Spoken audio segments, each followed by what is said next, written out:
नमस्कार दोस्तों, आज एक नई कहानी के साथ आपको स्वागत करती हूँ। एक गांव में एक ब्राह्मण और उसकी पत्नी बड़े प्रेम से रहते थे। किंतु ब्राह्मणी का व्यवहार ब्राह्मण के कुटुंबियों से अच्छा नहीं था। इसलिए परिवार में झगड़ा होते रहता था।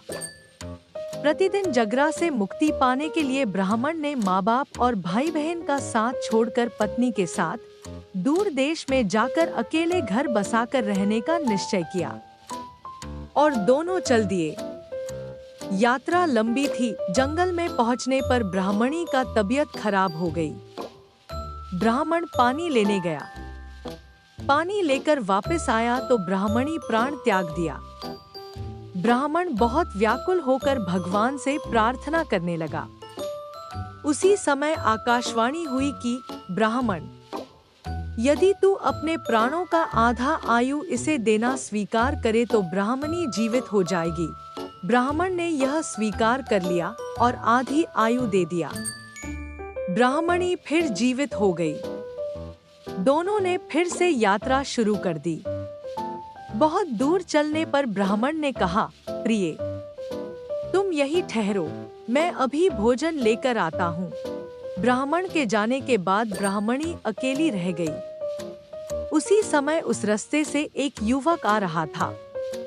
वह युवक बहुत सुंदर था। ब्राह्मणी ने उसको देख के मुस्कुराने लगा और दोनों पास आकर बात करने लगा। दोनों एक दूसरे को चाहने लगे। दोनों ने जीवन भर एक साथ रहने का प्रण लिया।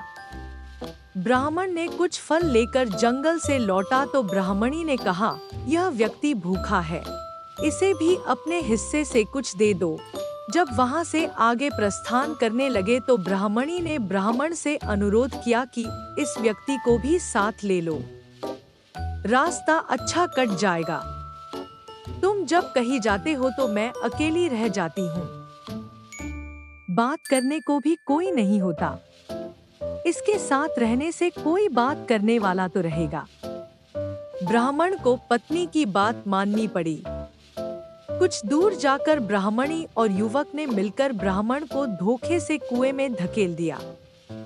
उसे मरा हुआ समझकर वे दोनों आगे बढ़ गया। वह दोनों एक नगर में पहुंच गया और वह दोनों राजा के दरबार में गया। राजा के पूछने पर ब्राह्मणी ने कहा, यह मेरा पति है।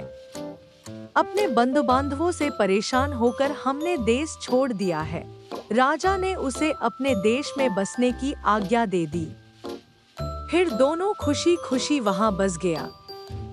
कुछ दिन बाद किसी साधु के हाथों कुएं से निकाले जाने के उपरांत ब्राह्मण भी उसी राज्य में पहुंच गया और राजा के पास गया। ब्राह्मणी को दरबार में बुलाया। ब्राह्मणी ने जब उसे वहां देखा तो राजा से कहा कि यह मेरे पुराना पति है, इसे यहाँ से निकाल दिया जाए या मरवा दिया जाए। राजा ने उसके वध की आज्ञा दे दी। ब्राह्मण ने आज्ञा सुनकर कहा, देव, इस स्त्री ने मेरा कुछ लिया हुआ है, वह मुझे दिलवा दिया जाए। राजा ने ब्राह्मणी को कहा, देवी, तूने इसका जो कुछ लिया हुआ है सब दे दो।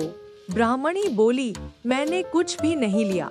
ब्राह्मण ने याद दिलाया कि तूने मेरे आधी उम्र का भाग लिया हुआ है। सभी देवता इसके साक्षी हैं। ब्राह्मणी ने देवताओं के भय से वह भाग वापस करने का वचन दे दिया, किंतु वचन देने के साथ ही वह मर गई। ब्राह्मण ने सारा कहानी राजा को सुना दिया। तो दोस्तों, इसे ही कहानी सुनने के लिए मेरे चैनल को प्लीज सब्सक्राइब करें। Thank you.